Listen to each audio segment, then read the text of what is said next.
Hola amigos, mi nombre es Néstor Rodríguez para los que no me conocen. Creo que debería contarles un poco más de mí. Dónde nací, a qué me dediqué. El dónde nací es algo un poco complejo de contar.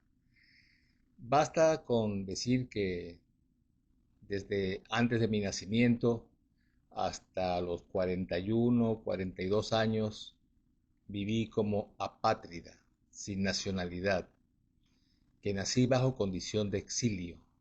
¿Y cómo es eso? Bueno, mis padres estaban en Cuba, mi madre española, mi padre cubano, y se estaba fraguando la revolución o el derrocamiento de una dictadura militar que para ese entonces existía en Cuba, que era la del general Fulgencio Batista. Mi padre es perseguido por Fulgencio Batista y entonces tiene que pedir asilo político, asilo, en la Embajada de Perú. Allá nos lo dan y gracias a Perú, pues pudimos salir en un avión de bandera peruana, en un carro diplomático para custodia y llevábamos un documento que acreditaba el exilio. El documento decía que habían tres personas o tres individuos, mi padre, mi madre y yo, pero yo no había nacido todavía y ya me estaban dando un documento de exilio, no tenía ni cédula, ni pasaporte, ningún documento y ya tenía un documento que me acreditaba como exilado político.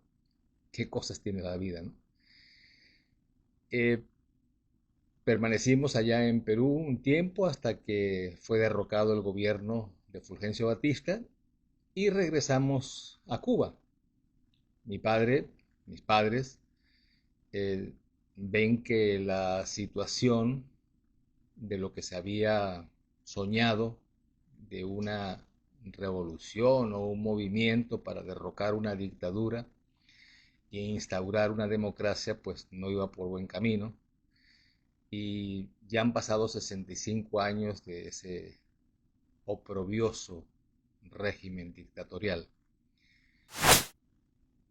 Mi padre tiene la suerte o la bendición que en Venezuela el presidente Rómulo Betancourt, el cual también estaba asediado por los cubanos, había invasiones y guerrilla cubana en ese momento en Venezuela, le pide al señor eh, Cisneros, Diego Cisneros, que su negocio era refrescos, realmente él tenía la distribución de Pepsi Cola, que lo ayudara a sacar a unos comunistas, a un grupo comunista, de un canal de televisión que tenían, de ellos, el canal 13, sacarlo del aire, o sea, y instaurar, o sea, que lo ayudara a montar un nuevo canal en su lugar. El señor Diego Cisneros dice que él no sabe absolutamente nada de televisión. El señor Betancourt le dice, tú me vas a ayudar, tú vas a solucionar el problema. Bueno, Diego Cisneros, que había salido hacía muchísimo tiempo de Cuba y tenía en sus manos, ya les puedo contar en otro momento, la historia de esa Pepsi Cola venezolana, que es muy importante porque, haciendo un inciso, en Venezuela era el único país del mundo que vendía más Pepsi Cola que Coca-Cola. Y gracias, pues digamos que a la distribución que don Diego pues realizó en Venezuela. Eh, Diego Cisneros se comunica con unos contactos allá en Cuba, en el CMQ, y recluta a 26 técnicos e ingenieros para montar lo que después sería el Canal 4 Venevisión. Entre esos 26 estaba mi padre y nos mudamos hacia Venezuela. Pasa el tiempo, yo paso momentos que todavía no tenías 4 años, 5 años, 5 años los cumplí en España.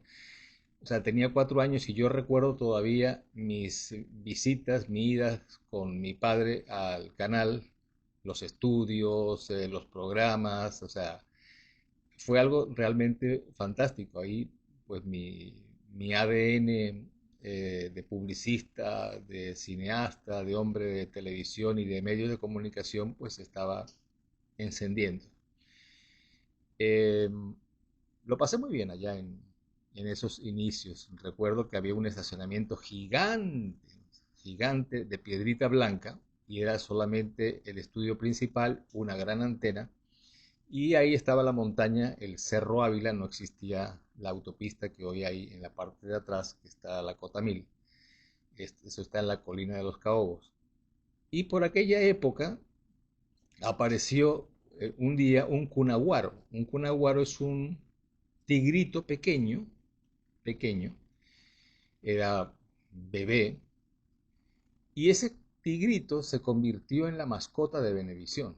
Sigue siendo la mascota de Venevisión. Lo tuvimos unos días en mi casa. Yo pequeño tuvimos al gatito, que era un aguaro, un tigre pequeño americano. Un, eh, y lo tuvimos en la casa. Eh, Pasa el tiempo y bueno, la situación con mis padres, las cosas de la vida, pues se divorcian y mi madre y yo pues nos vamos a España, de donde era ella, inicialmente con mis abuelos.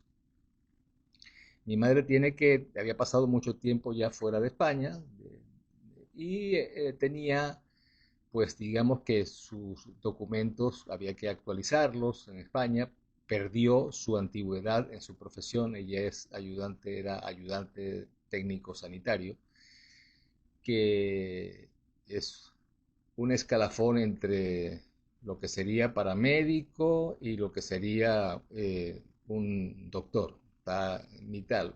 De repente, ciertos niveles de paramédico, que es un término nuevo, pues entra dentro de ese ATS, ayudante técnico sanitario, que es una nomenclatura que solamente he escuchado allá en España.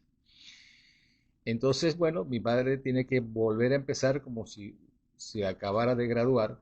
Ella tenía, no estaba recién graduada, sino que ya tenía 7 especialidades, como 7 licencias aquí en Estados Unidos, 7 licencias para ejercer eh, su profesión en quirófano de diferentes especialidades, o sea, gastroenterología, traumatología, etcétera. O sea, tienes que estar licenciado para poder instrumentar. Ella era la que preparaba los instrumentales, según era la operación, colocaba el equipo que el médico y la operación requería, y ella pues añadía ciertas, viendo, por su experiencia viendo el caso, pues podía añadir más instrumental que pudiera el médico necesitar. Siempre había, digamos que, cosas de emergencia. Yo vi muchas operaciones con ella, pues, y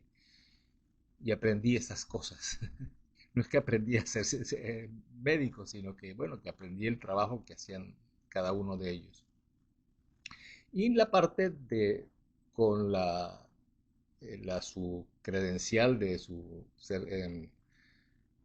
ID, el ID aquí en Estados Unidos, o la cédula de identidad, el carnet de identidad en España, pues tiene que actualizarlo y pues se empiezan a llenar los datos, nombre, tal, donde vive, y le dicen estado civil, ella dice divorciada, divorciado. Aquí en España no existe eso, en España no existía el divorcio. Entonces, separada, no, yo no estoy separada, yo estoy divorciada. O sea, entonces es soltera, no estoy soltera, yo estoy divorciada, yo me casé, tengo un acta de matrimonio, yo me casé y soy divorciada. Entonces, no hay que poner algo que, pero no puede ser divorciada. Al final le pusieron soltera.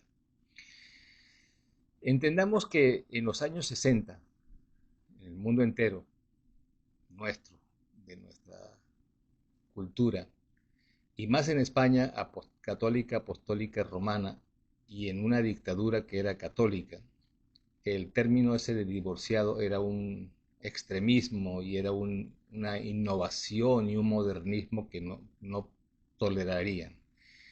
Entonces, el ser madre soltera en aquella época, hoy no pasa absolutamente nada.